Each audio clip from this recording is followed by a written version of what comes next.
প্রত্যেকটা পরিবারেই কোনো না কোনোভাবে পারিবারিক কলহ লেগে থাকে স্বামী স্ত্রীর মধ্যে। ছোট ছোট বিষয় নিয়েও ঘটে বড় দুর্ঘটনা।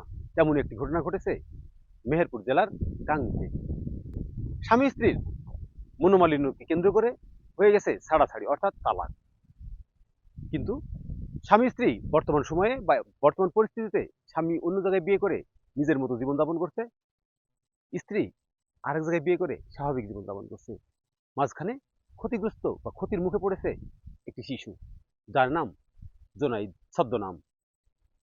এই জোনাইদ এখন 15 বছর বয়স, থাকে নানির হেফাজতে। প্রতিদিন কাজ করে, সেখান থেকে পাই 400 টাকা, যে টাকা দেয় নানির সংসারে। এ ব্যাপারে কথা বলেছিলাম জোনাইদের সাথে। জোনাইদের দাবি, যখন সে হাঁটা শেখেনি, হামুগাড়া দিতে শিখেছে বা পায়ে হাঁটা শিখেছে, তখন তার বাপ মা ঝগড়া করে আলাদা হয়ে গেছে। এরপর তার জীবনটাও এরকম বেলুনের মতো এলোমেলো হয়ে গেছে।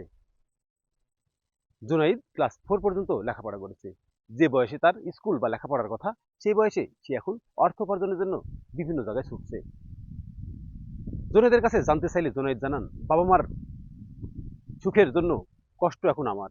তারা যদি একটিবার ভাবতো যে তারা আমাকে যে রেখে যাচ্ছে, কার কাছে রেখে যাচ্ছে, কেমন থাকবো বা কিভাবে বেঁচে থাকবো, এটা যদি একবার ভাবতো, তাহলে হয়তো কোনো পরিবারেই স্বামী স্ত্রীর মধ্যে মনোমালিন্য হতো না, বা ছাড়াছাড়ি বা তালাকের মতো ঘটনা ঘটতো না।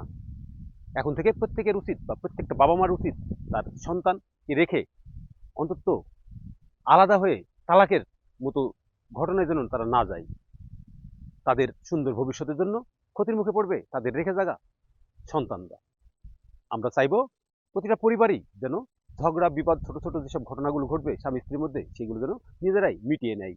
না হলে এই জুনাইদের মতো অসংখ্য শিশু কিশোর থাকবে বাবা মাহীন, অন্যের ছত্রছায়ায়। এদের ভবিষ্যৎ কি হবে তা আদৌ কেউ জানে না। নিজে দেখুন, অন্যকে দেখাতে ভিডিওটি শেয়ার করে আমাদের সাথে থাকুন।